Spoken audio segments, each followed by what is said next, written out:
Welcome to Good Morning Anambra discussion segment. And I want to believe that you already seated waiting for us. How are you? You're good. Thank you. I asked her for you. My name is Ijoma Uche, and I have AJ with me. AJ, good morning. Good morning. Could you please tell them your name? Well, I'm actually Chukwuokawe. I think I'm being carried away when you were saying you were asking for me. So I wanted to see if you would go ahead and I'll probably give them my name too. Honestly, I call you AJ and it's like I don't even know the full name of AJ. No problem. All right, thank you. Welcome, everybody. Well, you have seen we already seated, so let's go rolling with people that have joined us this morning to look at a very important topic we have raised for today's discussion. That's 2023 elections, electing a president with gender-inclusive manifestos. All of them will come with their manifestos this morning and we'll know who to take. Okay? Electing a president with gender-inclusive manifestos. And I have Mazi Oluebube Ngige. He's a program officer, coalition of Eastern NGOs, that's Sengos. Did I get that right? And of Anambra State Chapter. Welcome, Mazi. Yeah, welcome, my people. Let's discuss. I think I love having you only on Wednesdays. Okay, and then... I'm sure you will ask me why. I also have Barrister Jane Nonso Raluchukwu. She's a legal luminary. Jane, you're welcome. Thank you for having me. Let's discuss. It's good to have you here. Welcome. Have you been here? No. So relax. Thank you. Okay. Yeah, okay, that's what we are going to look at. President 2023 elections, electing a president with gender-inclusive manifestos. Okay, Ajolo, what does that mean? Well, we can see that we are balanced when it has to do with gender equality in the studio. Okay. Yeah, so that's two it. on two. Okay, you. Me and you, and then Nonso and Mazi. So if what the president, this election is going to be portrayed, but unfortunately I don't think there's much, let's say, ladies spearheading political parties as in seeking presidential offices as it stands. Okay, there may not be one, but what we're looking at exactly is that person that is gender friendly, yeah. Okay? That when we elect you, you'll be able to carry us along. Yeah. This is equal representation. Yeah. But even if you're not going to give us 50-50, you give us 30-35, affirmative that we are asking for. Yeah, the challenge has always been the absence of this implementation of the affirmative action. And then it's also because of the misunderstanding about the roles of women in leadership position. Call it elective position or appointive positions. Women tend to play a very vital role that we seem to have overlooked. And in an African setting, we already know, even from the family, which is a building block of any society, and then to the community level, and then to the bigger environment, we understand and we appreciate on a daily basis the roles of women. But then when it comes to decision making, we seem to exclude them. And then, not just because of gender, but I think if you want to make decisions that will affect certain set of persons, if you don't get them on the table, I don't think you can boast to say that you have properly represented their interest. So that is why this discourse becomes very important that we have it. Because if you look at the about 18 presidential candidates, 18 political parties, you see that there is something interesting about it. It's just one female that stands as the presidential candidate. I think it was APM, Princess Chichi Ojei. She's just the only campaigning. She has. But of course, you know that within during election period, campaign period, there are always a few that stands out. But that doesn't mean others are not campaigning. Everybody powers with their financial strength. And now that campaigns has been the number of financial muscles you have, which is also quite challenging now because people tend to, there's this Igbo adage that says, Onyeji iguke uneso. You see, so it has become the new the new shift of our political space. But then, it's quite impressive and then worrisome that out of the 18 presidential candidates, you just have one female. And that one female seemed to be swallowed up. And then virtually nobody is talking about her. But then, it screams about this absence of women, at that level. Yeah. Well, Nonso has said it. I mean, Mazi has said a whole lot here. Yeah. But I know that I know she knows the importance of women in the family. You understand? Yes. So as a lawyer, do you guys have that, forum where you gather and begin to propagate more women going into politics, into decision-making aspect of governance? Of course. Presently, there's a forum for women lawyers where we actually ask women to actually come out, because the problem most of the time is women coming out. Women, because of the cultural background of relegating them to the background. Are you talking about justice? Is it a Nigerian factor? Nigeria factor. Regional factor? Nigeria. African thing, actually. It's an African thing, because you find women just staying in the background. But when you look at them, you find out that they have something in them to really push forward the economy of a nation. But the problem is them coming out. Because of the cultural background they have had, they have been told that they are to be homemakers. We grow up, our parents will tell us, you're going to be married to a man someday, you have to prepare yourself. But some organizations like Elect Her has come out to mentor women, to tell them to come out, speak up, be visible. Women like to be hidden, but right now, some lawyers have come out to say, we need to come out, you need to be visible, you need to come out and speak, let your voice be heard. There's a saying that said, if you want something to be said, send a woman. And if you want something to be done, send a woman. Really? Yes. I'm hearing that for the first time. Okay, it's good you're hearing it for the first time. Yes, let's talk about this cultural thing. Because when Oluebe was talking, I actually wanted to get back to him to ask him, are the women not coming out because of financial constraints or because of the cultural background of this of this continent, whereby they feel as a woman you are to be heard and not to be seen? Okay. The last time I checked, I think the woman that contested for presidential election, I'm not even sure she voted for herself, or was it just her vote? It's like she had only one vote. Okay. So even women did not support her.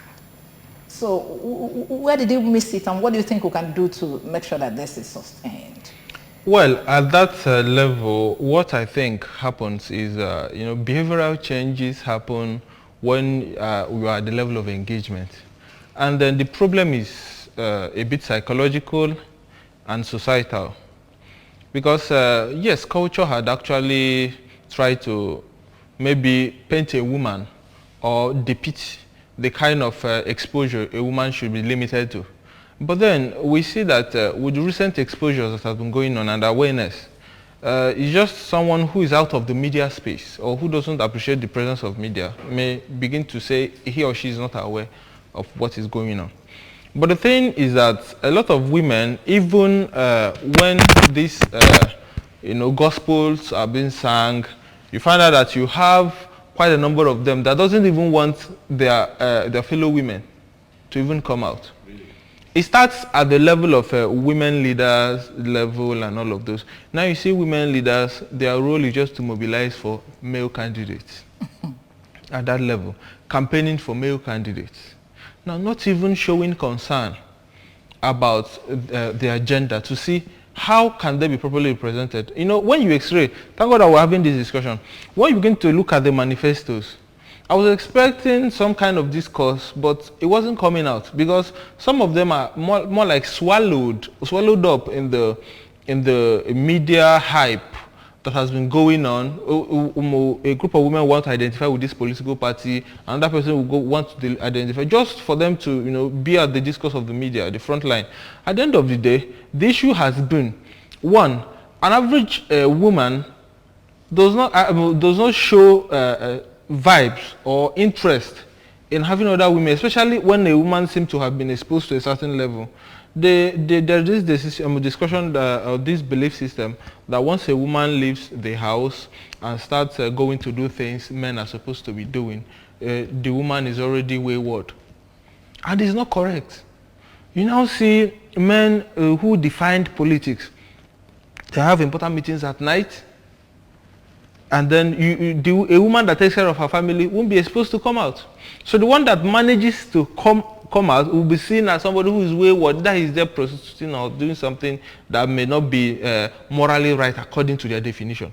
You now see that these things has to start changing, because at the end of the day, if you look at successful politicians in Nigeria, they always have more women in their government. You can extract as many as you can mention that have been successful. I will mention a bigger percentage of women in their leadership. So with women have to start understanding and appreciating their position in terms of nation building, not just living with what the culture has defined. Yes, Africa has just relegated women to the back, and it comes from even parenting.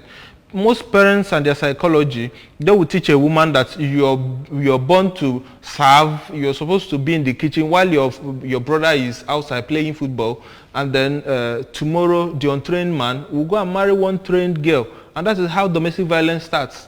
And then when you see these men, they graduate into politics, they will not now appreciate what it means to pass policies that are, for example, targeted to sexual and reproductive health rights, targeted to gender-based violence, targeted to, for example, the anti-sexual reproductive health rights bills that have been going on for a while now. Most of them have been careless about that. Now, if they had appreciated common basic sex education, understanding the situation of things, the high rape and everything, they will now be in the best position to campaign for it and champion it and lobby.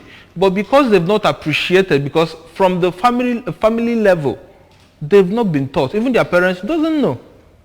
And it's quite sad that the kind of young parents we have today doesn't appreciate this basic knowledge. And that is what connects family, so that at the level of community, you'll be able to represent the name of your family because you've been taught, and then you can teach others and campaign for change.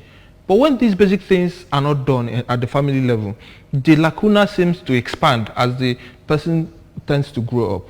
So this is a very big concern. I know, but I would like to find out what is your office doing concerning this? Well, in the past, as a program officer. Yeah, in the past years, we have done quite a number of things in Anambra State. For example, we've worked with, we started at the level of advocacy. We did quite a number of research in Anambra State. Then we did think about 3 local governments, pilot local governments. We did in Dunukofia local government, we did in Obaru local government, we did with Anambra North, Urumba North. So the communities targeted there were Nogo, Ami, and Ufuma respectively.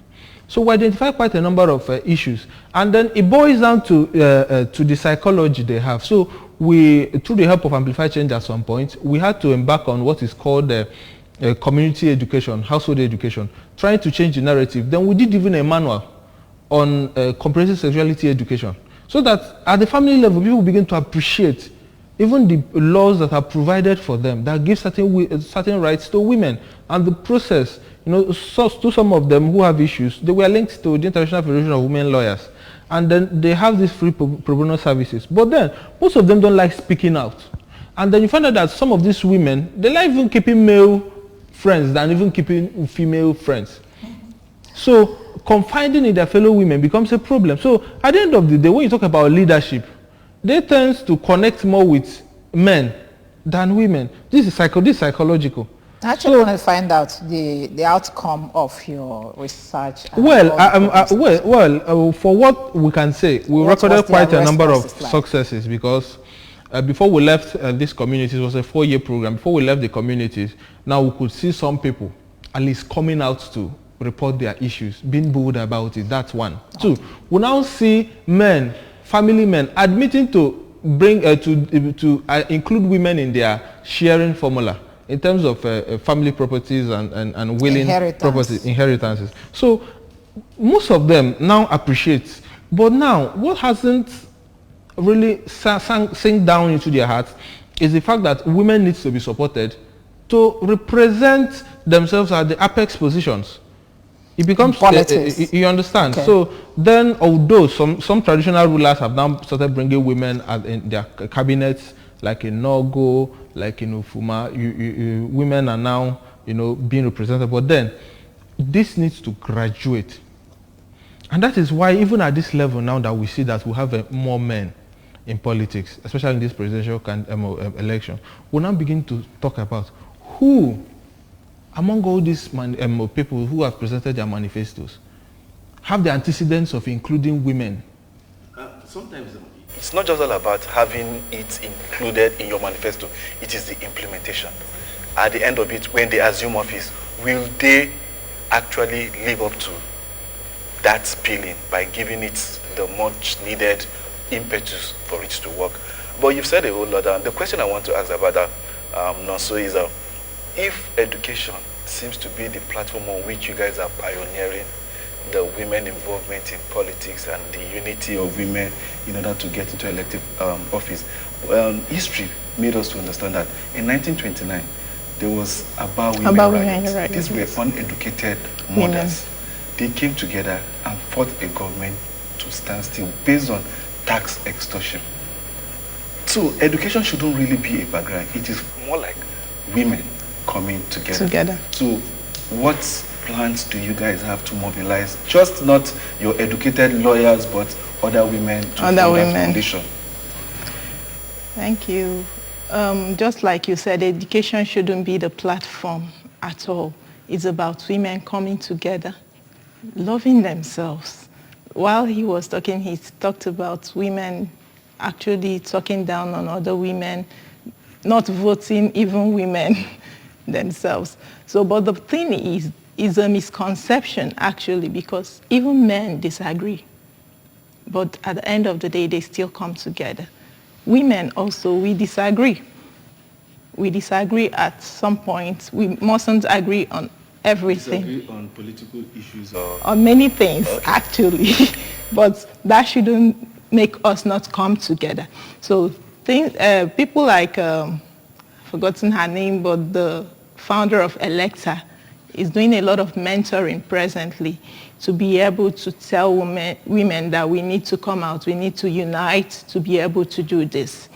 A lot of, just like the national gender policy, that the Federal High Court gave a judgment that the 35% affirmative should be implemented. But the federal government is actually appealing against that judgment. So women appealing against it? Appealing against it. Why? I don't know. There's an appeal against that judgment that was gotten last year about implementation of the gender policy, that 35% affirmative action. So the thing is, we women coming together, uniting, that is even one of the reasons I'm here today, because I've in the past dodged this particular discourse. Because, but when I looked at it, will I keep hiding? Will I keep staying at the background? Yeah. So when I decided to come out, I came out just to tell women that we really need to come out. We really need to unite. We really need to speak out.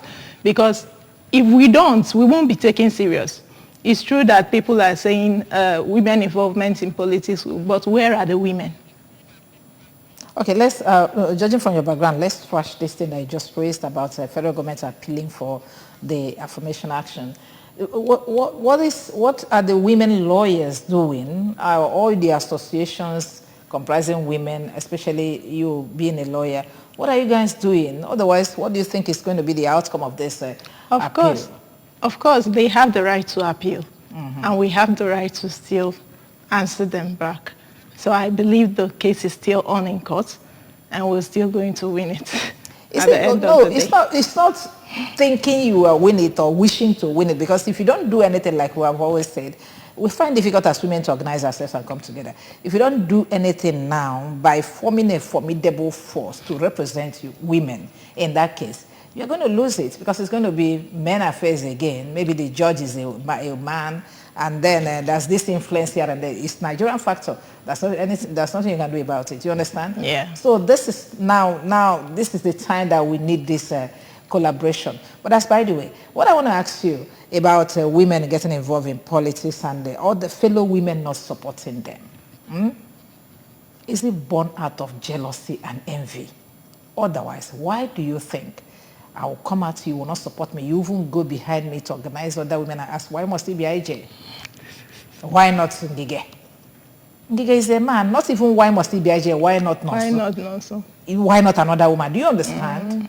Okay, that's what we want to find out. Why is it that we don't support ourselves? These are the stereotypes that we need to shed away from the women. You may need to speak. These are the stereotypes, the things that have been in the past that we need to shed off women by constant mentoring, constant education, educating them more on that a woman can actually do this. Because the truth is that women, I would say, don't have faith in fellow women. So we need to educate them that women can do that thing that they feel that a man can do better. We were born to understand that. But on a lighter note, I remember one politician saying that the reason why women are not trusted with public funds is that they are on high maintenance. Like you can see beautiful IJ here, eyebrow, lipstick, mascara. But the man just needs a haircut. Those ones they cost just a peanut. A man just needs haircuts to get on with his business. Is that what men do? Is that what men do with Nigerian money? All this money let me disagree with you. Do you see anyone that is being brought up by a woman? Go ahead and say what you want to say. You will agree with me that high cases of corruption can be more identified with our gender. A man doesn't need jewelries and all of those, but the way they will siphon money to buy external properties, you may prefer they wear jewelries and then leave the rest of the money. And apply makeup. Well, what I'm saying in essence is that women are less prone to corruption than men would. Two is that women, just like my colleague said, when you're talking about getting things done, or in terms of crying out loud on issues, okay, if I would just maybe take a cue from one of the Labour Party as one of the presidential candidates, there is this lady that follows that the presidential candidate, Aisha Yusuf. She says what she does is to tell the presidential candidate to his face what he does wrong. And then the president candidate has always said that the reason why he carries Aisha Yusufu along with him is because he had asked her to make sure she tells him to his face what he does wrong. At the end of the day, that is the spirit. Women, they're usually uncomfortable with issues like this. Now look at the late Dora Akunyili. We knew when she was fighting tooth and nail against the corruption in the medical field, in terms of the drugs and everything, and we saw what happened. So women are known to, look at Okonjo-Iweala when she was a minister for finance. The efforts she made and how she speaks boldly. Look at her book, how she told Nigerians to their faces what has happened with their governors in terms of spending money and in terms of savings.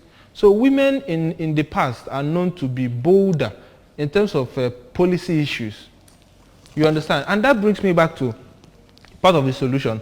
Women need to understand that at the policy making level, they need to support more women than men. Well, it's my gender and some of them will come after me, but then it has to be said. Don't worry, we're going to protect you. Yeah, a woman cannot put her interest above every other. I know that to some extent they used to prioritize their interest, but at policy making level, at decision making, even at family level, they won't want to feed and get fueled without and leaving a man out. the little money they have, they can economize it in a manner that you don't even know that it will ever And last. that is the way we'll handle Nigeria if it's given to us. If a woman at the policy... You need to come out. We are out already. It's not quite late to an extent in terms of the campaign season. Thank God it's still at the campaign level. People still have time to make decisions. To understand, for example, the issue about appealing against the affirmative action. If there are more women at race chambers, do you think that thing can last? It won't last. Even because the ones there, what are they doing? No. Their opinion may be swallowed. But my concern is that Nigeria has been signatory to quite a number of treaties at the United Nations level. And it's alarming the way they sign these stuffs. Is it that they don't understand it and they just pay deaf ear to it?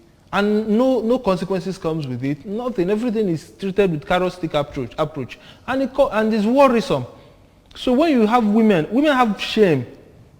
So when you have women at those elective positions, maybe now at the legislative arm, they will tend to checkmate these things. When was the last time you had a woman was the Senate president in Nigeria? Quite a number of things need to change in Nigeria. Because we have been trying a lot of things the old way, and we really need to get other things. We're not getting any right. results. Okay, thank you very much. We're going to take a break here to bring in some people that will talk to on the street. And when we come back, we'll continue talking.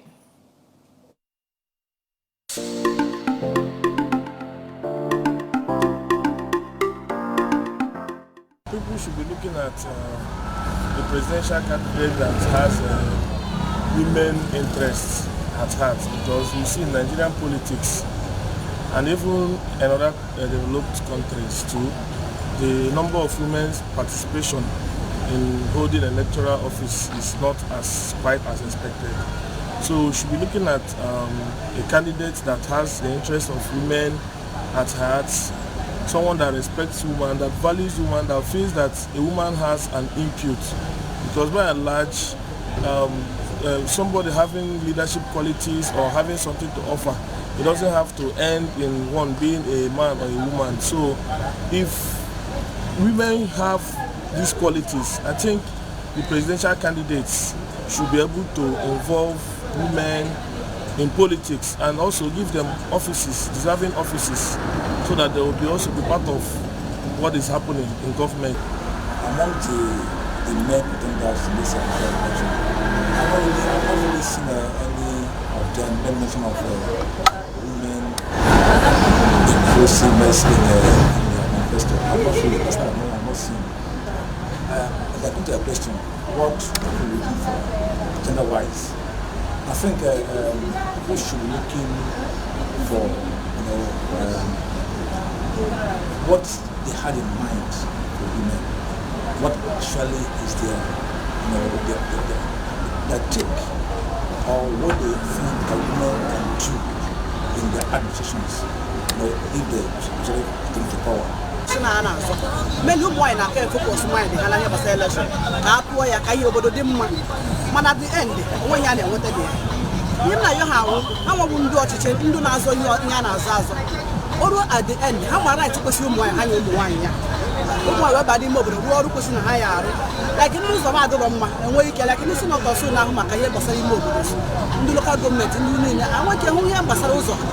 Like anyone wine and away by us, I see an abide. How one other states? And all those I see an abide. You don't have rooms, I have to go. How do wait just from here to here? Here you go, but I know music. Erudo, I said, well, you 150. I do go near Ozadrom, and another 600, 1,000. I will not buy in our so him now. I never know what to do. I never know why I bet you how you why right. I want your body move the world was in higher. Not only in Nigeria, but any other places. In view of the recent forthcoming election, the presidential candidates of various political parties, be it APC, BDP, Labour Party, and so on and so forth, should make sure that the women are involved and given a place in their governance for election and conducted. This is to say that the women, as a significant number of people, or as a gender positive or gender whatever, should be involved in the partaking of government. That's what we In this coming election, I'm not only soliciting for women, I'm soliciting for the general interest of Nigeria, because most of the policy designs are never been well executed. So women, number one, we understand that. We have tried to, the Amnesty International has always brought a program to make sure that gender parity stops. But here in Africa, we still keep that in mind. So what I'm advocating is that whoever is going to take over from this outgoing administration should give us a nice design that can be properly implemented at the end of the day. It's not just a lip service.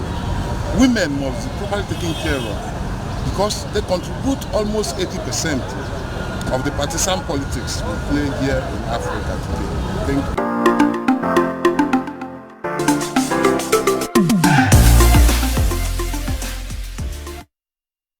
Okay, welcome back. It is still Good Morning Anambra, and today we are looking at how to, who is that president that has the welfare of women in mind in his manifestos. Perhaps if actually we women know what we want, then we should be rooting for that person, okay? The person that will give you a sense of belonging when he gets there.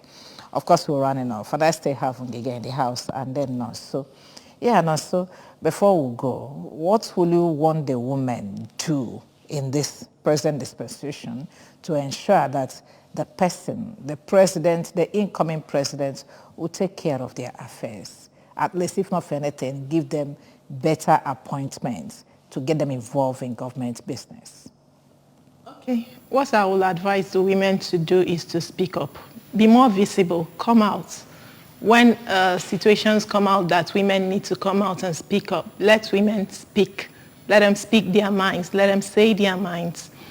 And also political parties should also give women that platform. Because we notice in our time that women are given decorative positions in our political parties, not significant positions, like a women leader to gather in. As if that's going to be a man leading the woman. Exactly. You know, why not minister for power? Minister for power. Minister for, okay, we've had finance. Yeah. Before. Well, we still have finance now. We had it before. Yeah. And the whole of the key sectors that women should actually occupy in the political parties. That is one of the things. When they are given the platform, I believe they will come out. You know, you mentioned about if it is financial constraints. Most of the time, it is not. Some actually come from a very wealthy background. But the fact is, they are not given the platform. Their background in growing up didn't give them that push to actually come out and be visible. No, so this platform you're asking, I don't really understand where it's coming from. Giving you the platform. Statistics says global, that the world is more of women. And even in Nigeria, we have more women to men in Nigeria. And even in the data for this election coming up, we have more female voters than men. So you already have the number, and if democracy is all about numbers, you guys already have the number. So what's stopping you? That's the question I need to ask. What's stopping the women? So you guys should probably go inwards and figure things out yourself. You have it. Women are more educated. If you check the statistics of JAM, your education, you will see women at the top. So we are having more women educated, more women championing fields in academics. So what is happening? We have more women in the market doing business. That's economy. In the academia, you have women. The only place you don't have women more is touting. So what is the problem? So exactly. The town that deliver the candidates. If you want to go there. I don't think you guys have any limitation to being where you guys actually want to be. That's my own opinion. No limitation. Maybe the willpower. As to round off Maz Ngige, is it possible for women to get themselves together and form a political party? This is for women. Considering their number. It's not. Everything is possible, but literally it's not. Wow. Yes, because human beings women were first human beings before they became female or male or whatever. So at the end of the day, you find out that the bandwagon has to do with their belief system. You understand? For example, up there in the north, the belief system of women in terms of or where they're relegated in terms of leadership and all of those may not really agree with those in the south. So at the end of the day, one thing stands out in terms of voting. Vote is the power of everybody. It's so much power that people look down on. So at this level, one may decide to go to the polls and then use their power. This what this is about. Especially at those decision-making body, at those decision-making sectors, senators and everything. Look at people who can represent in fact, there are even men who can represent women more than women. Yeah. So it's about getting women to actually understand people. When you talk about politics, people seem to shy away. But at the end of the day, everybody is a political animal. You are either you are affected directly or indirectly. So women must come out this time around to take decisions that will better the agenda, not just them at the immediate level. So I encourage all women to come out, be part of elections, be part of decision making.